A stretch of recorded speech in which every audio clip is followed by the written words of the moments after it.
Near the mountains, a woman is driving her car behind a big truck. She keeps honking to make it move, but the truck ignores her. The woman decides to drive around it, only to discover there's another truck coming on the opposite side. It hits her car and pushes it toward the middle of the road, where the other truck crashes into it and destroys it. Meanwhile, John and his wife Denise are watching TV in bed. Suddenly, John hears a noise and rushes outside to discover that Denise's car is being seized by the bank because he's behind on his payments. John's protests are ignored and the employee just takes the car away. During breakfast, the couple argues about the situation. John swears he talked to the bank, but that was 2 months ago. Denise wants him to do something, but John's hours keep getting cut at the factory. He's trying his best to find a second job. Afterward, John drops his son Mike at school. Mike reminds his dad not to say goodbye because it's sad. He prefers see you later. After a long day at the factory, John and his friend Jimmy go to a job interview at an important company. Jimmy thinks it's all for show because the only people who get positions in places like these are the workers' relatives.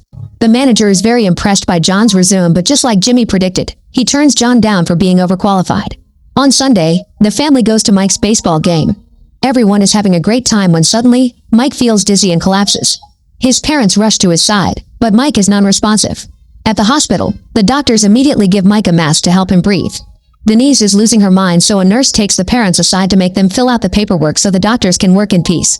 Later, the doctor explains that Mike's blood pressure is low and it continues to drop. He'll have heart failure. The couple is then taken to an office to have a meeting with Director Rebecca and Dr. Turner, the head of cardiology. Turner shows them x-rays comparing a normal child's heart and Mike's, pointing out the septal defects that have caused Mike's heart to be 3 times larger than normal. This means he's not getting enough blood pumped and it backs up in the lungs.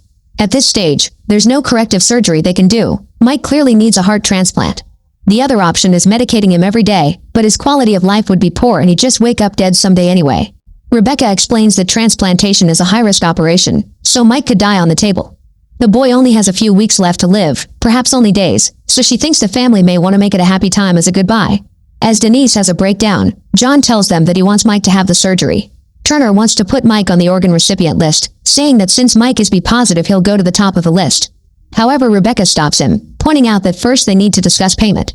John reminds her he has insurance, but Rebecca has already checked and his policy doesn't cover procedures of this magnitude. Denise doesn't have benefits at her job, and the couple doesn't own their home or other investments. This means the hospital will have to treat this as a cash account, meaning that the transplant will cost $250,000. Hospital policy demands 30% to be paid in advance to put the patient's name on the receiver's list. On their way out, the couple is approached by another doctor, who has heard they're taking Mike to a county hospital. She explains that heart transplantation is an elective procedure, so a county hospital isn't obliged to help them. The doctor tells them to talk to their insurance company or ask for help at places like the hospital's Human Resources Department, Children's State Services, and Medicaid. The next day at the factory, John talks to the head of Human Resources and learns that the company has switched carriers. They've acquired a less expensive policy that has many restrictions. Since John's hours were cut, he only counts as a part-time employee, therefore he isn't eligible for full coverage. John explains the urgent situation, but the man says there's nothing he can do. He advises John to file an appeal, which takes about 7 working days. After filling up lots of paperwork for the insurance company, John and Denise go to Children's State Services. However, since they already have insurance, they both have jobs, and they're not on welfare, they're not eligible. The couple goes from office to office, filling too much paperwork and being dragged around like cattle, only to be told over and over that they aren't poor enough. Eventually, John gets his appeal approved and he excitedly goes to see Rebecca. However, she explains that appeals are for already existing claims, and what he needs to file is a grievance. He has to resubmit the paperwork, which may take up to 30 days. Afterward, John and Denise begin borrowing money from friends and selling their possessions. Some neighbors know they're desperate and take advantage to buy their things for just a few bucks. They regularly visit Mike at the hospital and try to keep him in a good mood not to stress his heart more. Sometimes it's hard to be at the hospital because they can see patients dying in other rooms. One day, Jimmy tells John he should try to get his story on the news. John goes to the TV station and talks to a reporter, who expresses interest in his case. However, he needs to get authorization from the higher-ups first. As time passes, John is forced to sell important things, like his car and his wedding ring. But it's still not enough. One morning, Denise calls John from the hospital to inform him that Turner will be releasing Mike even though John left a bit of money to keep the room. She yells at him, asking him to do something. After considering all his options, John goes to the hospital and talks to Turner in private. They argue for several minutes and Turner still refuses to help. Suddenly, John pushes Turner into another room and pulls out a gun before throwing Turner against the wall.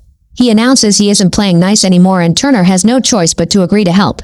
John chains up the door and keeps the doctor moving. When they find the guard Max, John threatens to use his gun. Max isn't armed, so he gets out of the way.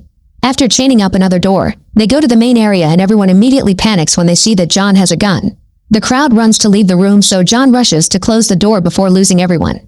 There are a few hostages who are patients with an urgent need for attention, so John asks a doctor to take care of them. Next, John destroys a security camera and forces Max to kill the power on all elevators. The guard in the surveillance room notices this and calls the cops. When the phone rings, John takes the call and tells the person that the hospital is closed for repairs, so they should go to another place.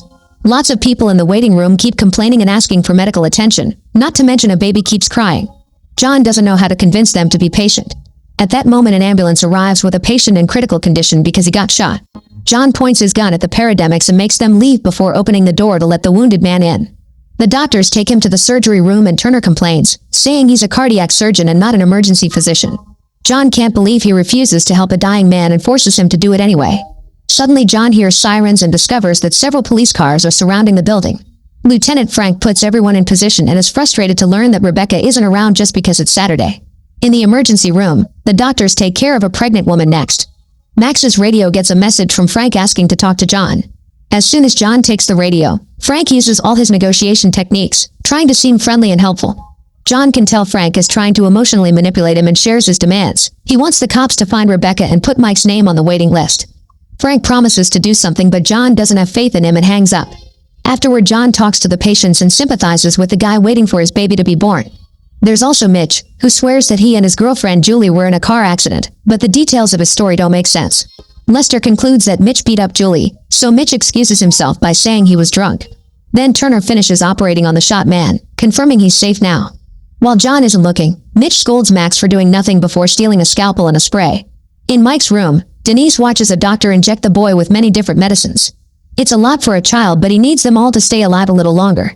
Mike complains about the pain, so the doctor distracts him with an action figure. In the neighboring room, a woman has a breakdown because her child has died. A crowd gathers outside the hospital, full of curious civilians and reporters who want to interview the cops. Chief Gus arrives and has an argument with Frank for not taking care of this faster. Gus gets a call from the mayor and promises to meet him soon. In the emergency room, John lets all the hostages have a snack from the machines. He wonders why Mike's problem wasn't found sooner, since he had checkups every year since he was born. A doctor reveals that the insurance companies bribe doctors not to run tests to keep costs down. Turner tries to play dumb, but the other doctor keeps going, explaining that the law only expects them to stabilize patients. Anything else isn't obligatory, so the staff is off the hook. The patients complain about the system and yell at Turner, who tries to remind them that John is the one with the gun to get them off his back.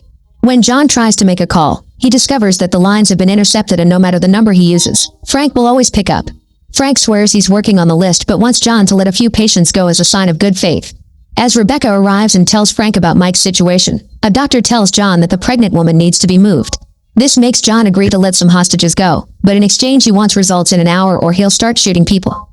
Then John announces that the pregnant woman and the mother with the baby can leave.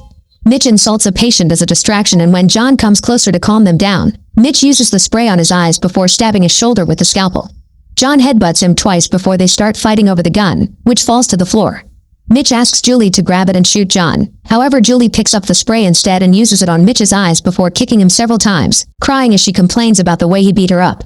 She even kicks him in the groin before announcing she won't be as Barbie anymore and taking off her wig. Everyone celebrates her bravery while John rushes to take the gun and borrows some handcuffs from Max. After cuffing Mitch to the radiator, John lets the mother with the baby and the pregnant woman with her husband leave. The crowd celebrates while the reporter who John visited the other day covers the incident, making sure to talk about Mike's situation.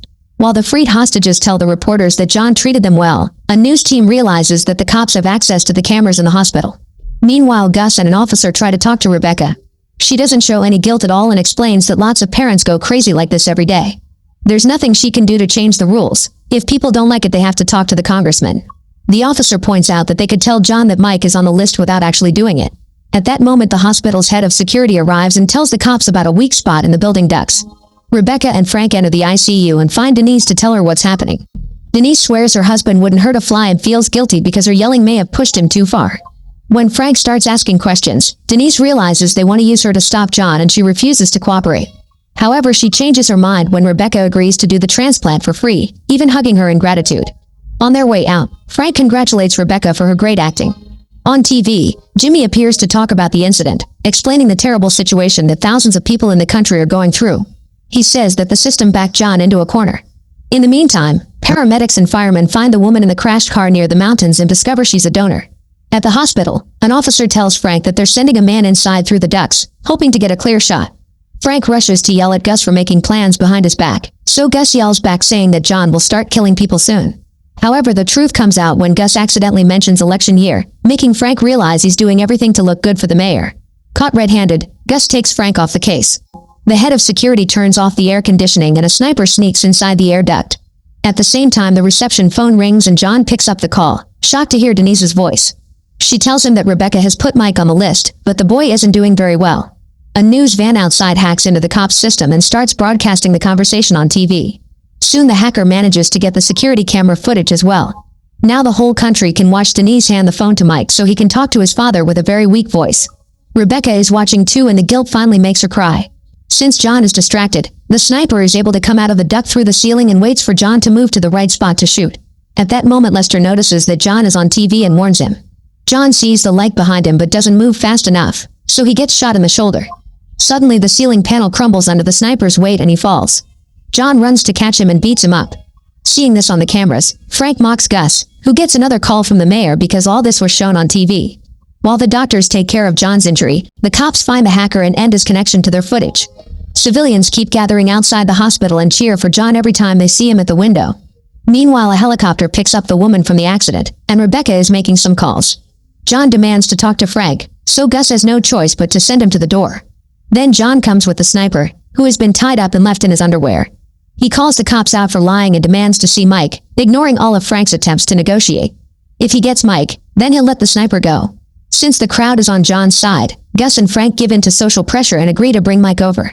The cops have to hold Denise back while the boy is taken from ICU to the emergency area.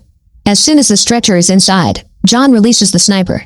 After a checkup, Turner explains that Mike's heart rate is too low, so he needs a new heart or he'll die in the next few hours. John volunteers to self-delete so Mike can have his heart, but Turner refuses to do the transplant because dozens of tests are needed first to confirm compatibility. Without those, the risk is too high. Some of the hostages think John is being very noble while others think Mike wouldn't be happy to have his heart like this and say that John needs to let go. When John gets the gun ready, Turner realizes he can't let a heart go to waste and agrees to operate. In another hospital, the doctors are harvesting the organs of the woman from the car crash and confirm her blood type is B positive. Soon Rebecca gets a fax telling her of a potential donor and runs to find Denise. John finishes writing his will and needs 2 witnesses to sign it. Mitch and Lester refuse, saying they aren't going to support self-deletion. When John points out that signing will get their freedom faster, Max and Julie cooperate. The doctors get Mike ready for surgery, but first a crying John shares a few words with his son, reminding him to always be kind and good. Afterward, John takes out his gun and a bullet from his pocket, revealing that his weapon was empty the whole time and he never planned to hurt anybody. John gets ready to shoot, but he fails because the safety is on. He's about to try again when suddenly Denise contacts him on the radio, which he turns off. A desperate Denise runs to the door and screams. Minutes later, the helicopter arrives with the heart and 4 hostages are released, followed by John, who immediately gets arrested. Gus drives away with his prisoner, but Frank notices it's actually Lester wearing John's clothes. He laughs and lets them go. Inside, John and Denise are watching the surgery. Fred comes in but waits until the transplant is confirmed to be successful before arresting John.